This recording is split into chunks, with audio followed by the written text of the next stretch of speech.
Najua anasemaga uongo. Leo utasema nini ni uongo? Utasema hii barabara imefanywa hapa, sasa umeiona imefika mpaka hiyo side za Nanyuki, utasema ni vako. Ile barabara tulikuwa tunacheza nayo ukisema ati Modogasha sijui nini, sio ndo ni vako sasa meongea barabara ya Rironi, si shanza Talanta Stadium, si ndio hiyo? Na nilikuwa naambia watu, by the way, juu hii tulibonga sana na Wakenya. Chan, unajua tungeicheza kitambo sana, tulinyimwa Chan mara 2. Why? Because we did not have ready facilities. Tulinyimwa twice. Urezo kama akasema Chan itafanyika. Tuliprepare kasa. Vile jao prepare tena. Tukaweka canopy. Nyayo Stadium. Same thing. Chan ilichezwa. Hiyo ndio mentality. Mimi nilikuwa nasikia watu wakisema hakuna hataweza si Chan imekuja. Guess what? Those countries that are saying, like Singapore, you can't chew gum. It's clean. Look at our neighbor here. They also do the same. You cannot litter. You have enough discipline as a civilian to know that you also need to play a part. So when we talk about the Kenyan Singapore dream, what is this all about? Thank you, Veronica, and welcome to our office. Thank you. Like I said, it's an honor to be discussing this. Yes, people have been talking about, or you've had now people really now starting to use the word Singapore. And many people are calling it a dream. I've chosen to give it a different name. It's a vision, and when I talk to people about this Singapore vision that the president, is really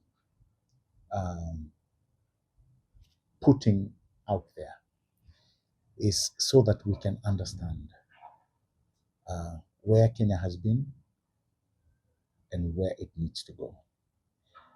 Historically, I start by telling people where Singapore was.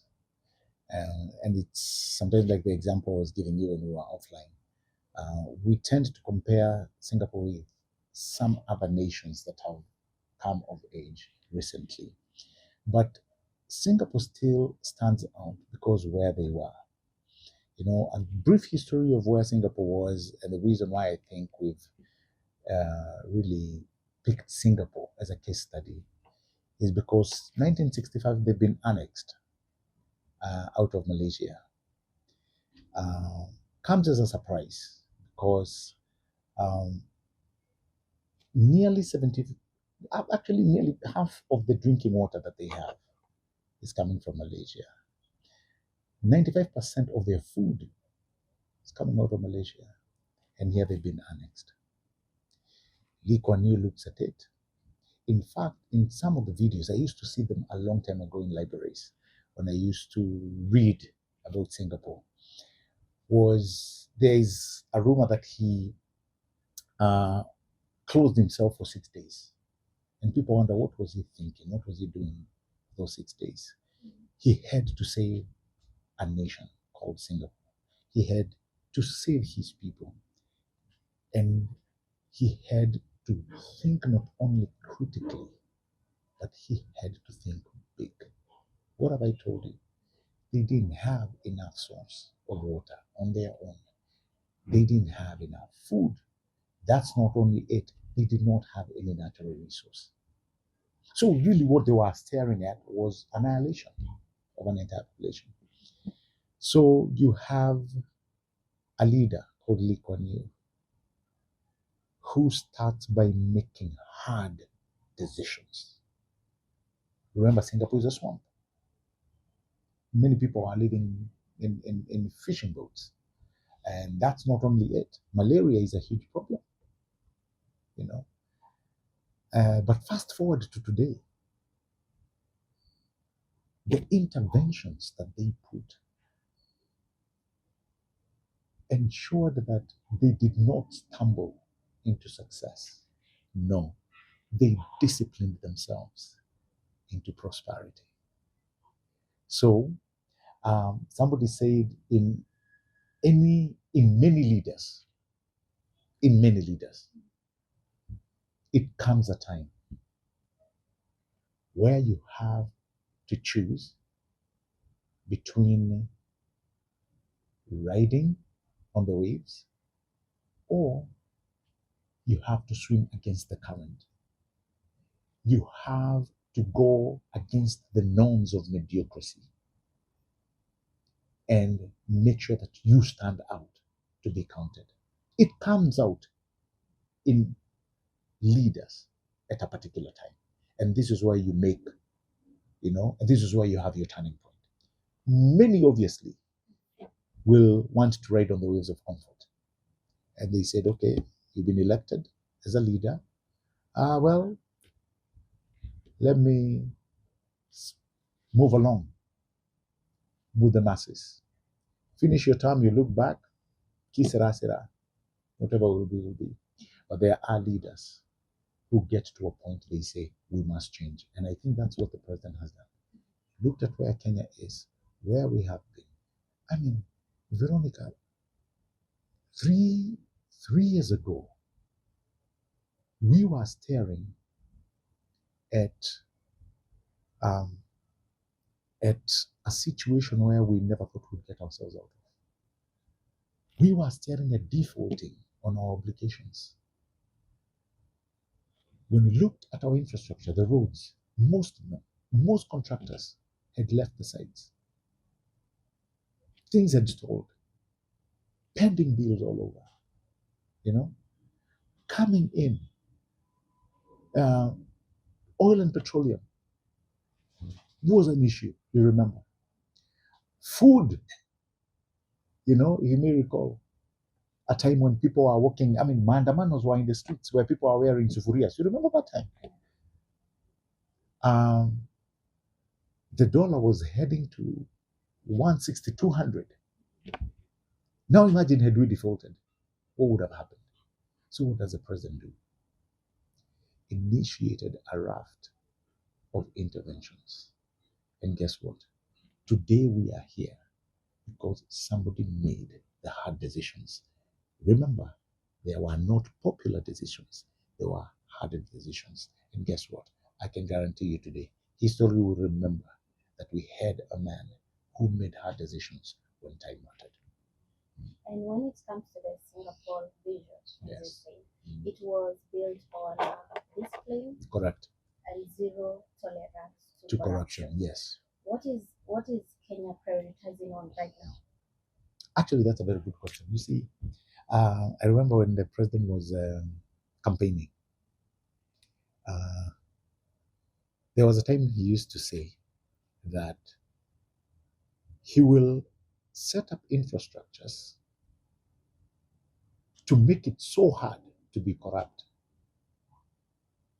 You get that you'll be looking right, left, and there will be nothing to steal. All right? And has he done that? You only need to train your eyes or your sights to some of the things that he has done. Number one, look at e-citizen. When we were coming in as an administration, only about 400 citizen-facing services were onboarded into e-citizen. Today, 20,000 plus. That just tells you have removed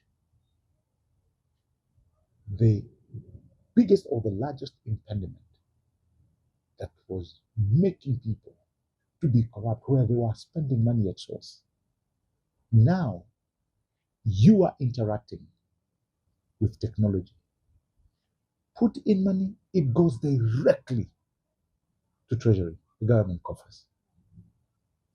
It's no longer a case of where money used to come to an MDA, they start spending it.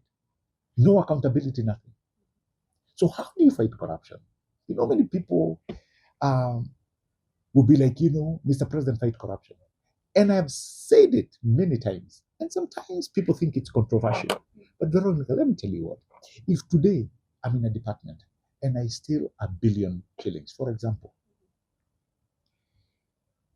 do you know, if I'm working for the president, do you know the best the president can do? is to fire me from my job and ask the investigative arms to take charge. Now, we've known people who can manipulate institutions. And before you say cut and a half, they are back walking free. But what has the president done? What has the president done? He has ensured there's no that chance of you getting that money. There's no money idling around for you to get your hands on. So what has he done? He has erected structures using technology to ensure that that vice is arrested. Same thing that Singapore did. Same thing that Singapore did. If you look at what I've told you, money goes directly to Treasury. You have to request it for usage, which is actually a very good thing, because now once it gets there, there is accountability. You see, just the other day, even though some cartels, and allow me to use that word, I'm using it very strongly, ran to court when we were implementing the e-procurement. Now remember, previous administrations have tried. It's been an issue. Oh, remember there was a time when all accountants and procurement officers were sent home. What changed? You know, the money that kept on missing. You had a time when the leader of this country at one point said they were losing 2 billion. The president said he will not have that in his administration. He did something. So he instituted the e-procurement. And guess what? That is going to solve so many problems that people don't know exist. On e-procurement alone, you're bringing it now to fruition where I will know who supplied what. There is a chain. It's in the open. Remember back in the day, things were happening in offices, files missing, you don't know who did what. Some would pluck out papers from files and you end up losing attendance. I mean, it was really it was a very, allow me to say, a horrible space. But now technology is assisting. That's not only it. Look at where SHA is. Look at the technology coming to help solve that problem. It's not just talking about corruption. It's setting up structures to ensure that you deal with corruption at source. For instance, you remember we talked about NHIF, how it had become, hospitals would lay so many fake claims. And the president has talked about it, where you had facilities that had more accountants than doctors, where they would claim that they have done nearly 40, 50 surgeries. Yet when you look at that place saying that they've spent or they've done, such services, you realize even a theater they don't have. But now you've put in a system that is going to arrest all that. You just saw the other day, people coming, many people complaining. And all they are complaining about is they are saying, oh, SHA is not working. Oh, we are not getting paid on time. It is because the system has to ensure that what you put across is exactly what you said you had done. So the verification process, yes, we need to allow it to play its part, And so by erecting these structures, like you talked about corruption, which was a very big thing, on his part, the president has done, or he's doing his very best to set up these structures. Now, we need to ask the institutions that are mandated by the law to also come in and ensure that those people who have been found culpable are dealt with. They need now to take up that mantle. If people have been found to be corrupt, once the justice system takes over and there's enough proof, the investigations are done, above, as per the law and above par. The next thing we need to arrive at is convictions.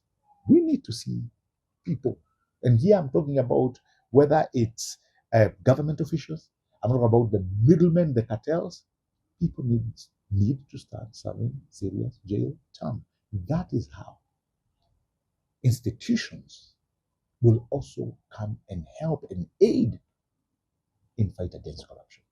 Because let's face it, the president alone cannot do much. Because once he fires you, then what? You get? Yeah. So at least on that one, I am glad there's something happening. Secondly, you talked about discipline. Discipline does not only apply to government. Much of it, Veronica, will apply to me and you. Just talked about some of the cases of the first world where you cannot find somebody littering. You know, yes, we can say, Nairobi is dirty. Who made it dirty? Exactly. Why can't we be responsible citizens to say this takataka here need to go to the right place? We do our job to ensure that when you're driving in that fancy car of yours, after eating your banana, you don't throw the peel out. You don't throw things on the road. I mean, it starts like that. You have those countries that are saying, like Singapore, you can't chew gum. It's clean. Look at our neighbor here. They also do the same. You cannot litter. You have enough discipline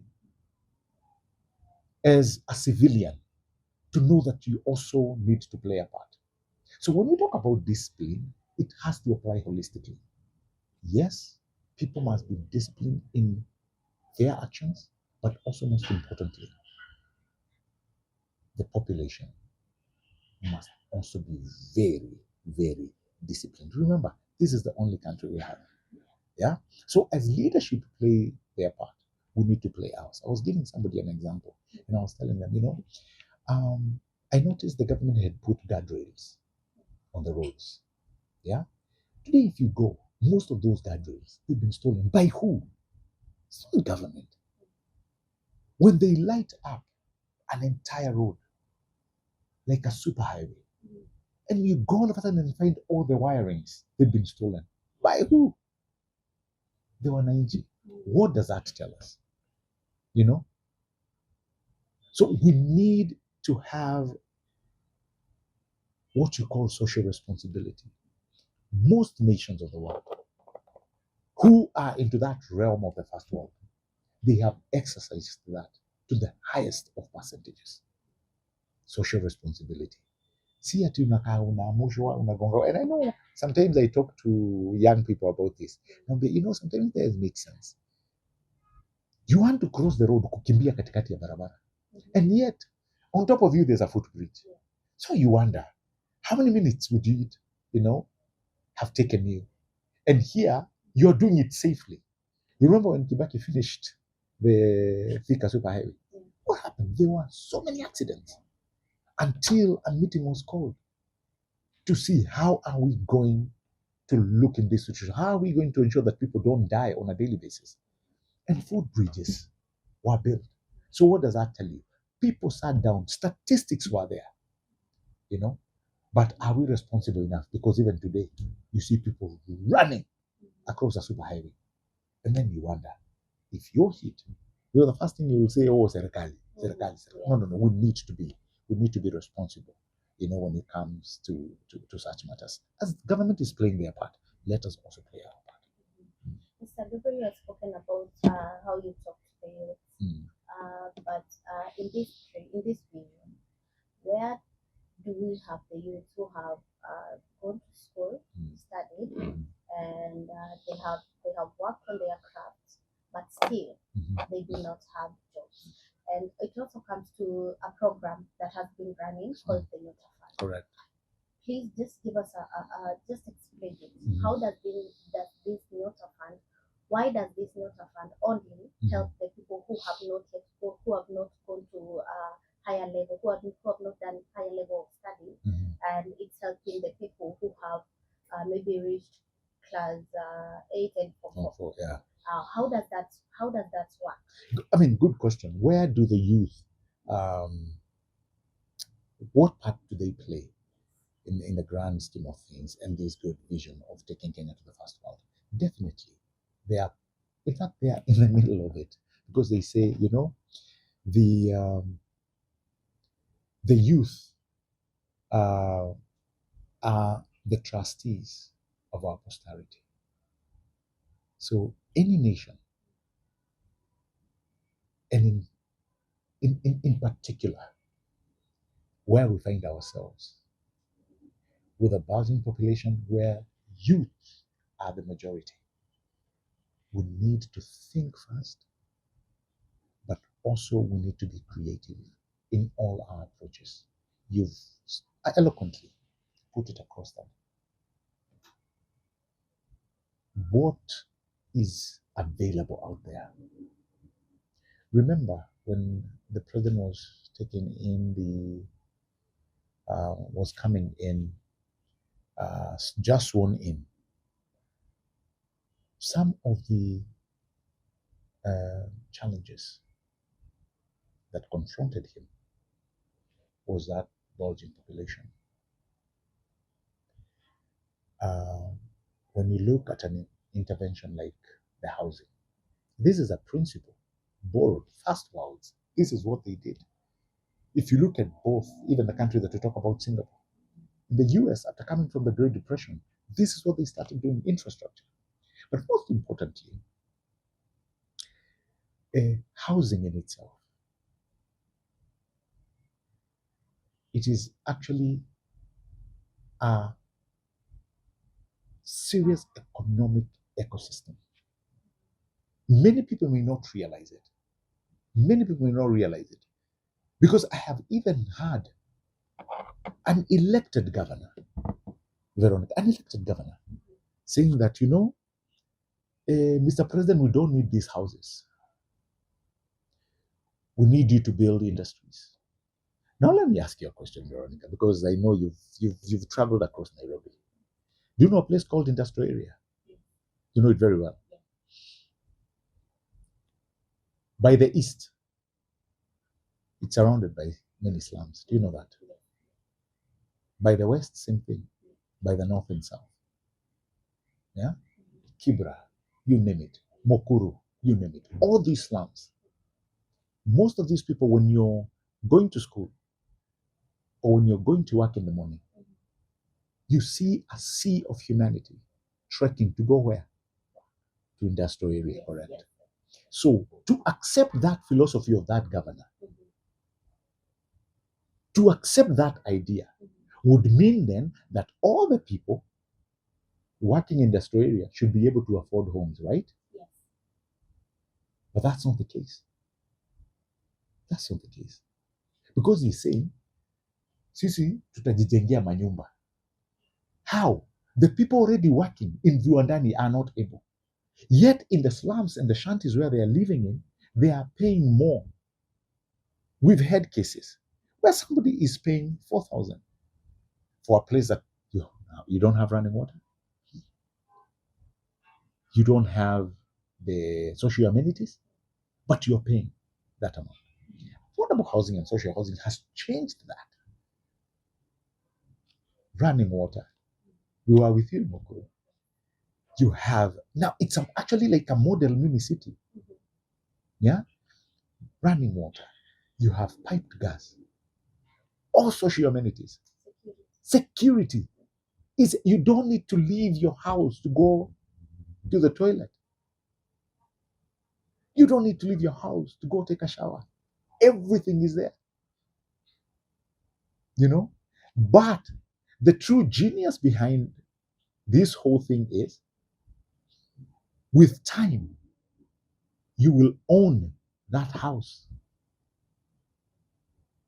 When you look at Singapore, 80% of the population, they live in government housing. What does that tell you? Yeah? So it's a policy very well thought out and very well applied. Yeah? So move on to the number of young men and women who are working in the affordable housing. The numbers we got, nearly 530,000. Think of it this way, because I like sometimes thinking in the reverse way of things. This is how I ask myself. These are more than 500,000 young men and women. Just the other day, you saw 5,000 interns being brought into that job market. Where would they be? What would they be doing? That's how I like reasoning. And that's how we should reason as a country. Where would they be? The 500,000 young men and women again who are in the labor mobility abroad. Yes, I know many people have been pointing fingers at the president. Oh, that's brain drain, that's brain drain, that's brain drain. No! Imagine the kind of experience these young men and women will bring back home. You get? So, if you look at just those two spheres, now add the NYOTA. You've not even talked about the hustler fund. You've not talked about the new young men and women who are now becoming farmers because it now pays. Right? And you are not talking about the thousands of young men and women who are taking digital jobs. And they are doing so because an infrastructure has been created. The president is so keen about realizing the 100,000 kilometers of fiber connectivity across the country. Do you know what that will do? That now, with what we have been told by the statistics, and really that's what sometimes, I mean, when we shine that reality against our reality, it's sometimes gory. When you take the statistics and they are telling you within the next 15 years, Veronica, the youth population will be living nearly 70% of the youth population will be coming to the urban centers. Where are they going to live if we don't think the way we are thinking? You know, where will they be living? And that's why you see the president is very deliberate. In each and every county, guess what? In each and every urban center, these houses are coming up. And it's not only houses, you have markets, places where they will do business. You have hostels.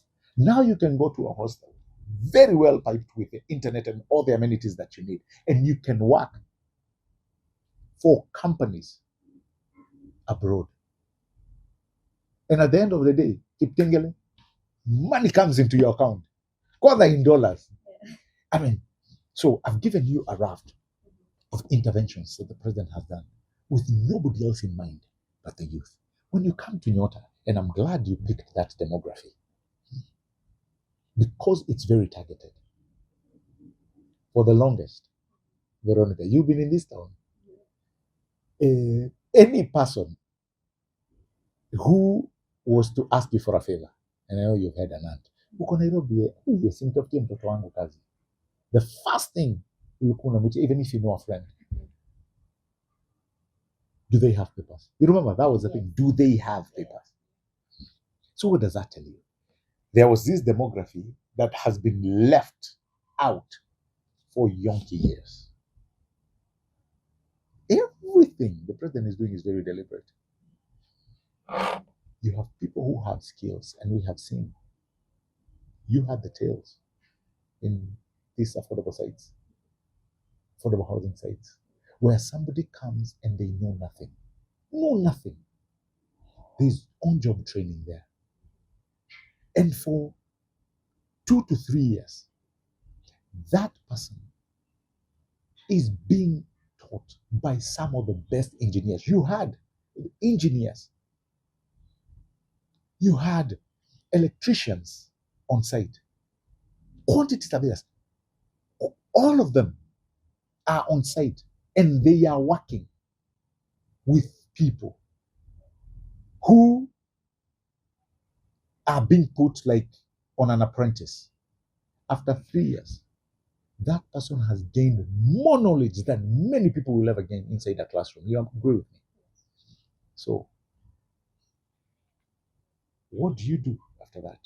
On-job training, certification. Again, NYOTA comes in. So this guy has learned for 3 years about plumbing. And from that, he's moved on to another site to do plumbing. Before you say cut and a half, he's a supervisor in the plumbing division. Guess what? He does not have any certificate to show for it. But imagine, after working all that, for all that long, you now give him a certificate, something that he can now go and show a would-be employer, or he wants to set up a small plumbing company, he will have something that starts him off. Something he will never have gotten. That's a great initiative. And I can guarantee you, the way this NYOTA program is going, it will be a game changer. Now move to where many people are saying, oh, you give somebody 25,000. Obviously, yeah, the 3,000 is going saving. And there is a state follow-up. Again, something people are not talking about. But it's very critical because the idea behind it, is as powerful, as the follow-through. You've gotten some money. You've started your small business. It is growing. Few challenges here and there. People come and visit you. They are doing a follow-through. They want to know, Veronica, biashara imefika wapi? What have you been able to do with the money? Oh, really? This is what you've done? Oh, This is the challenge you're getting. Aya, we will see how to assist. So there is somebody who's walking with you along this journey. I mean, you have been put on a path to success. The only thing required ni wewe kujituma. So imagine the only thing holding you back, is your point of reasoning. That's the only thing that can hold you back. Is the discipline, responsibility required. That's it. And that's why you see the president sometimes uses a banter and tells you, oh, you'll get this money and people will start calling you names. Atuanza kukuita mzeia, Buddha, ni aje unaanza kuitwa balozi. Ati bei na bei. So, I mean, the people who have gotten this chance, ours is to just, give them tiny motisha. Put it into proper use. I don't know whether you are in Kasarani on last week, where this young man was giving us the story of the pig. Yes. And even before he gave that story, I had watched a video 2 weeks prior of some guy going nuts. That NYOTA is hoax because all they are doing with all this money is giving it back to the county government through, through these charges, but you saw the governors there. And one thing that they all agreed in tandem is that they will not impose any charges. Music to so many people who are now into the NYOTA program. Because that young man, in fact, his major problem with that kind of money was to pay those fees. That certification and what have you. But now, you had him tell the president, with this amount of money, tunaenda kununua nguruwe zingine. What does that tell you? This is somebody who already has an idea of where they want to go. Veronica, I keep regurgitating this. I met a young man in Kirinyaga. And this young man was showing me his spreadsheet. He had started with some money he borrows. He uses the hustler fund a lot. And, he has to keep paying. But he makes profit, minimum profit. And he was telling me all he needed was a boost. And NYOTA came at the right time. He said, if I get this 50,000, sorry, Gabriel, mark my words, in 18 months, I'll have money that na kuonyesha pesa unastuka. Yeah? He's telling me I'll hit a very good 600, 700,000. And when you look at him, his eyes shine of promise. It's something he had been doing, though not in large scale. So imagine you've given him a boost. And remember, there was a time the study was done. I can't remember who did the study. And it showed that the average borrower back then on Fuliza and on these techno services, money lending services, the average borrower, Kenyan borrower, a month was 8,000 shillings a month. 8,000 shillings a month. Now imagine you've given somebody 50,000, a boost of 50,000. Do you know what you've done to these people? In fact, you've given them stock for like 8 months. That is something these young men and women will forever be grateful for. And I pray that many of them will put these funds into proper use. So you can see all those, and all those areas that I've told you about. The majority who are picking them are the youth. Now, when you come to Hustler Fund, even though the Hustler Fund now is on another scale, see how to NYOTA. The true genius behind Hustler Fund is what we were doing when we were in college, where you would get a credit card, Maju. Mm-hmm. And like my credit card had only $200. But it taught you responsibility. You know why? Every money you pay back, every spend you do, something else was coming into play, and that was your credit rating. This is the same principle with Hustler Fund. Now, I've had many people being used by politicians. They forget the genius behind it is your credit score, is your credit rating. That years after you become responsible with what you are borrowing from Hustler Fund, it will be a sure guarantee that you can walk in any commercial bank and get a loan without collateral. Imagine you have been a faithful, contributor, or you had a faithful account on the Hustler Fund. Borrowing, paying back, and it moves on. Remember, there's a savings side as well. And you've been paying back, building your rating. You work in a commercial bank, the only thing they will be looking at is your credit rating. And they give you $1 million shillings. Do you know how big that is? So we also need to look at some of the programs that are being put, in our hands. The discipline suffices. Are we disciplined enough to realize that as I pay, as my credit rating becomes better, as it continues to go up, that I'm not only creating success, personal success, but I'm also building somebody else. With such in mind, I think our young men and women have everything to look forward to in some of the offering that this administration is giving. And they are heavy and huge. And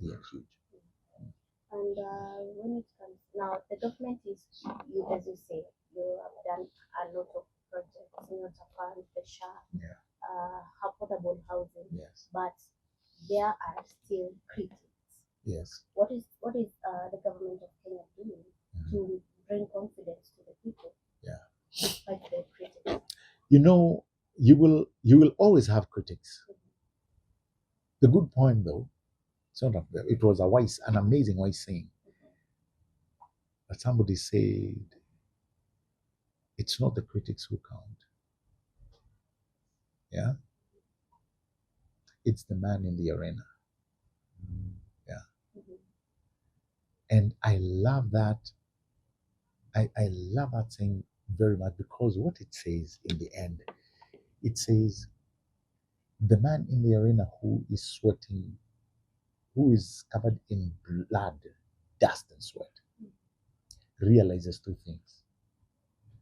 That at the end of the day, he knows the price of high achievement. And if he fails, he does so while daring greatly. Because he will never be among the timid souls who neither know victory nor defeat. Can you imagine? When the president has realized, guys, we were heading in the wrong direction. Look at it this way, Veronica. You have been given a ship. It's in clear waters, sinking, with holes everywhere.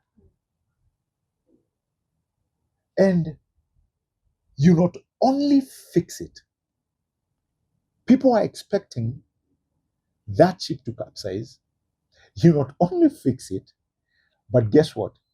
You pass two ships that were doing better than you. You know what I'm talking about?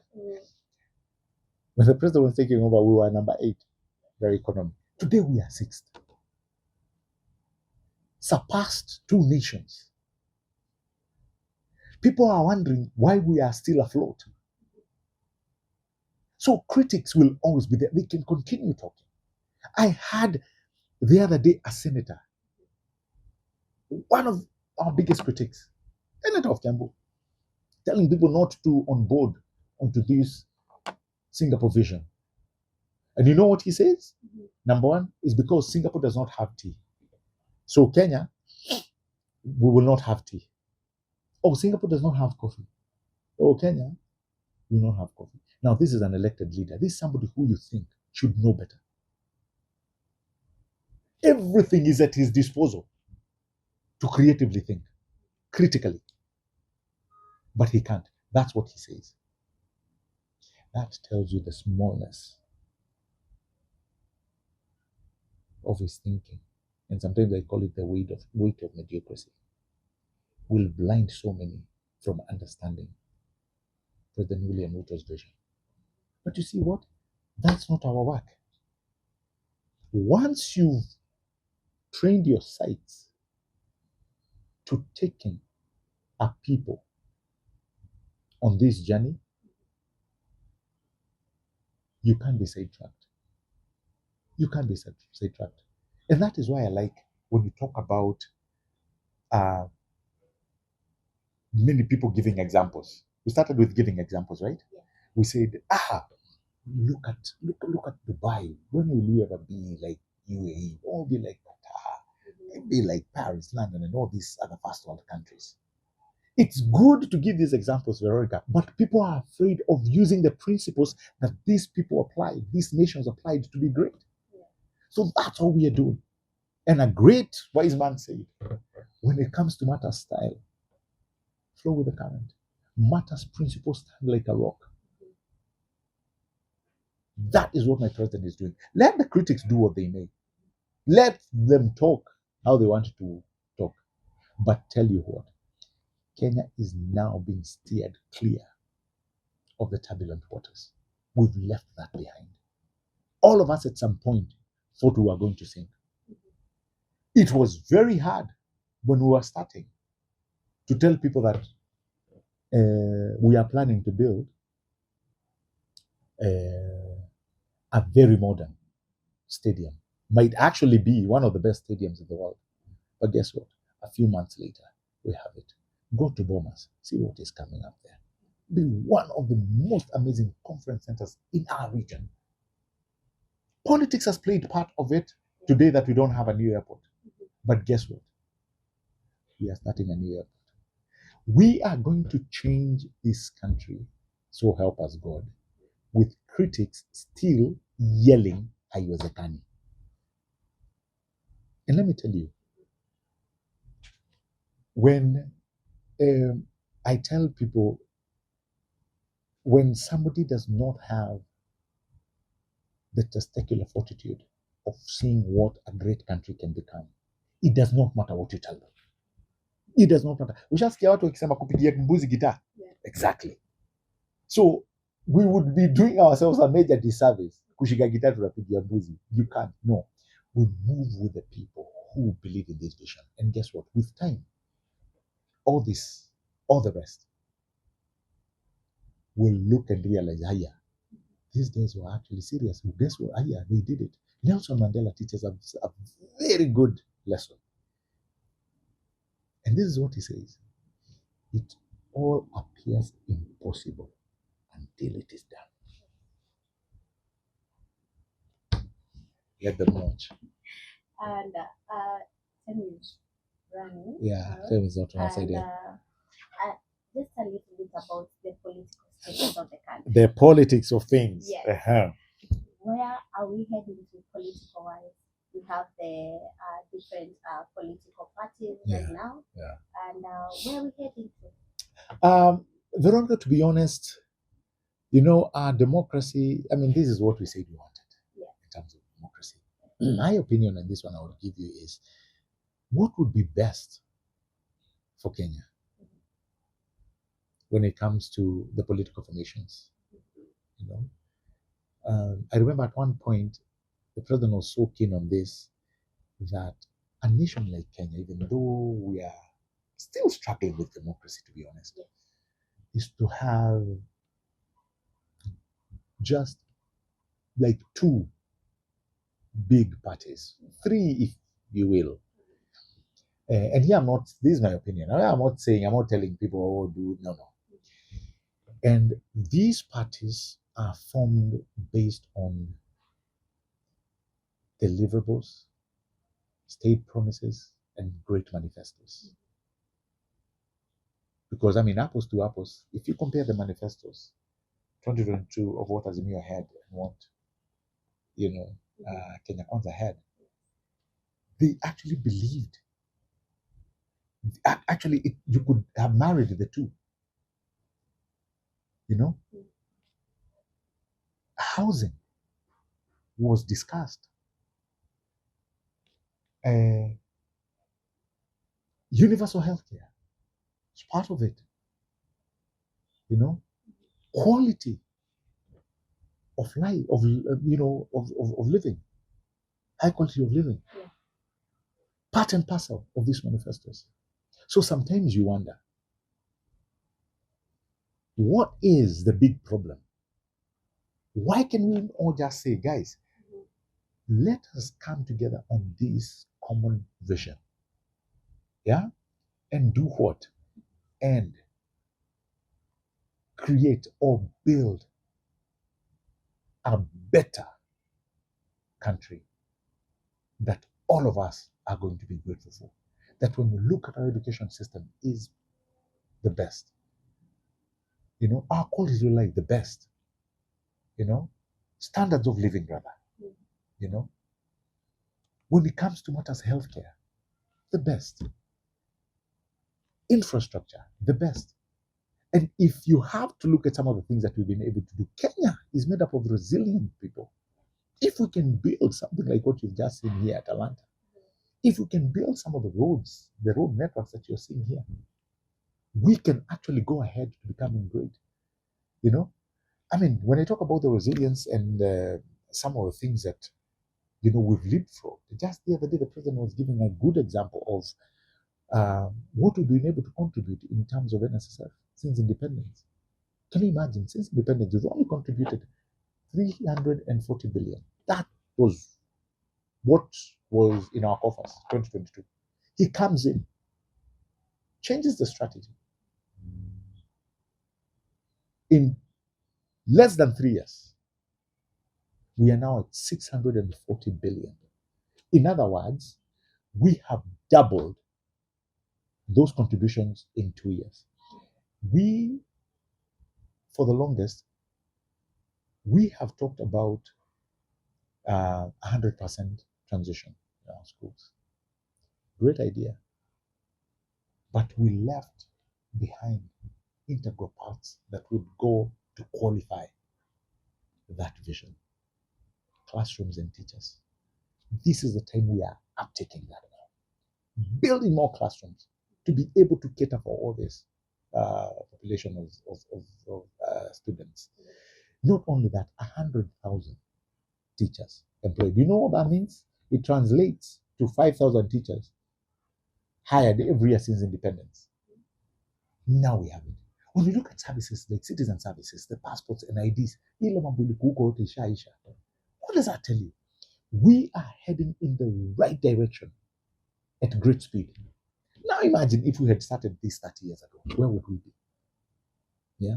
Well, time notwithstanding, I can tell you, if our political atmosphere, I I mean, our political atmosphere, let me say, we need to manage ourselves well or better. And people not just need to be mindful of their utterances, and some of the things that they are doing. I've seen people trying to take us back where we were in 2007. Mm-hmm. And my prayer is they'll fail. That's a stage that we left. We cannot continue building emotional capital over it. It's not only unwise, it's foolish. Yeah. We look forward. We be careful and mindful. Kenya does not have the luxury,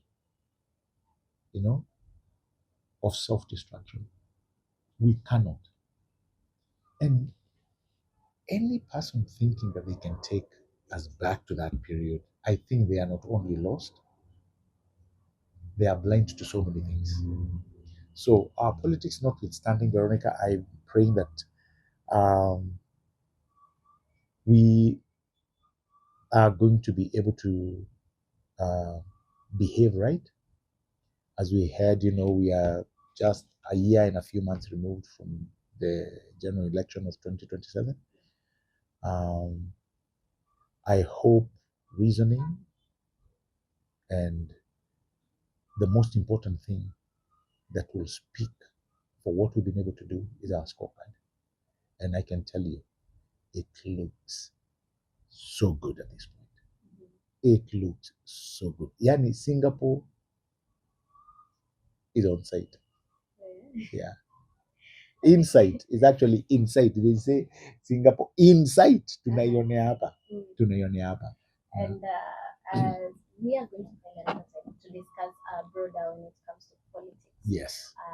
But sai nataka uongee na youth. There are people who still na pia Wakenya pia wenye wanaona like this vision is skeptical. Yeah. Like it might not happen. This vision is a lie. Yeah. Maybe uongee pia na youth and then you talk to the Kenyans everywhere. Actually, kuna jamaa mmoja mtani alikuwa ananiambia, Muthuma, the worst thing you can do as a young person. Just sometimes you guys, you all think you people are the only young people. Si tulikuwa young. Pia tulikuwa my youth. Yeah. Na tulikuwa tumechangamka mbaya sana. So this guy was telling me the greatest thing you can ever do to yourself is to start your day with negativity. He's long gone now. But many people may remember him. He used to be called Bob Mono. The man who started MISA, Mother Youth Sports Association. And he used to tell us, every day you wake up, Veronica, and this is to the youth, umepatiwa, you're given two opportunities. One, to be positive or negative. Yeah. It's your choice. Choose ni gani unataka. And we were taught that sometimes positivity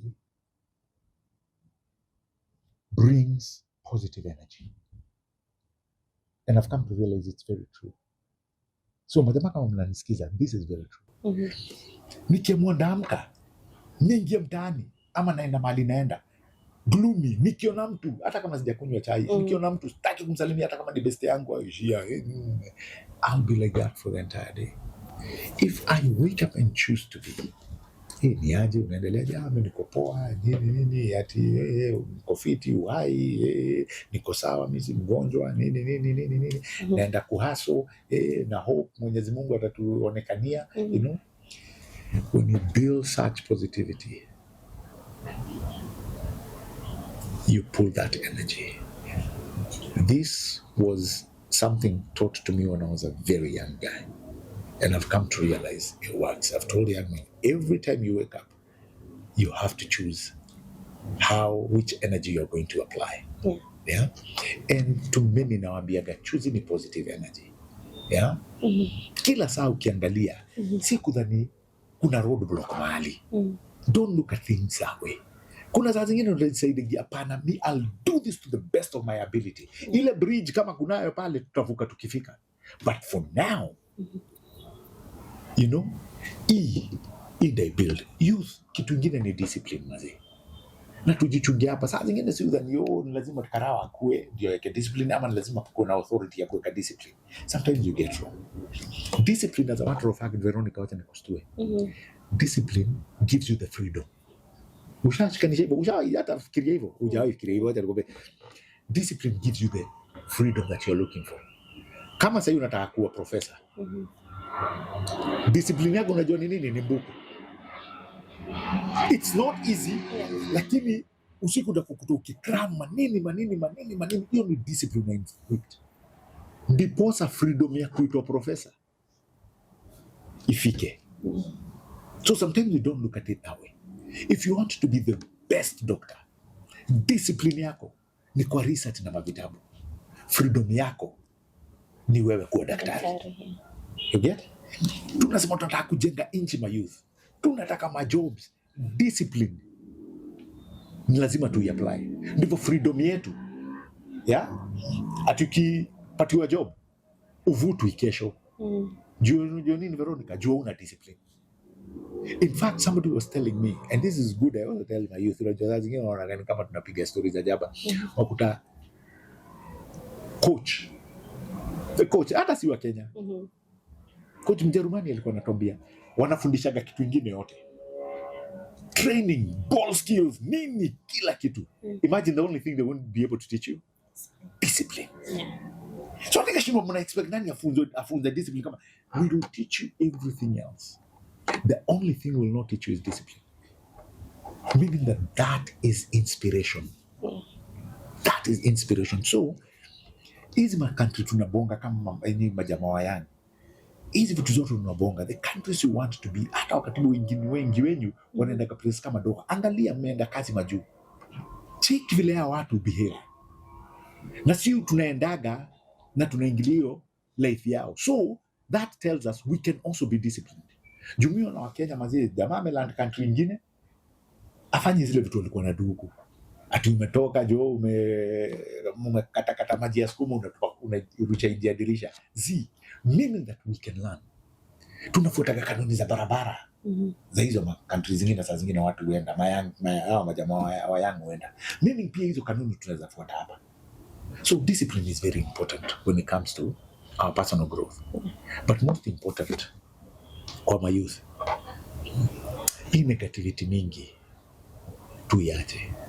Kama tunataka kurealize hii kitu, Urezo ametuambia hii guys, na Urezo ako na mafacts, ako na data, anaambia guys tunaweza fika hapa. Hata mimi naamini tunaweza fika hapa. I so wholeheartedly believe that we can get there. Najua anasemaga uongo. Leo utasema nini ni uongo? Utasema hii barabara imefanywa hapa, sasa umeiona imefika paka hiyo side na nyuki, utasema ni wako. Ile barabara tulikuwa tunacheza nayo ukisema ati Modogasha sijui nini si watu ni wako sasa meongea barabara ya Rironi si shanza Talanta Stadium, si ndio hiyo? Na nilikuwa naambia watu, by the way, juu hii tulibonga sana na Wakenya. Chan, unajua tungeicheza kitambo sana, tulinyimwa Chan mara 2. Why? Because we did not have ready facilities. Tulinyimwa twice. Urezo akakama akasema Chan itafanyika. Tuli prepare kasa. Vile jao prepare tena. Pao kaeka canopy. NYOTA Stadium. Same thing. Chan ilichezwa. Hiyo ndio mentality. Mimi nilikuwa nasikia watu wakisema hakuna hataweza si Chan imekuja. Guess what? AFCON sina kama. And by the way, tunaweza kaa tukabonga hii story na mayouth. Mimi napenda sana kubongea mayouth. Ni wanakuwa ni watu wa roho juu. We believe, by the way, that with time hii region, na kama watakuwa ready, Kenya hata World Cup tunaweza pull. It's so doable. It is so doable. Very doable. So with those, mimi nafikiri kwa my youth, we have you guys have an opportunity Yeah, and you have opportunities we never had. Honestly. Yeah, mimi mtu angekuja niambie kitu kama ya hustler fund ama nikuje niambie kitu kama ya nyota. Yeah, ndani na head. Yeah? But take these opportunities positively. Best foot forward, like our president keeps telling us. Maze rada mbele itakuwa safi. Thank you so much for the interview.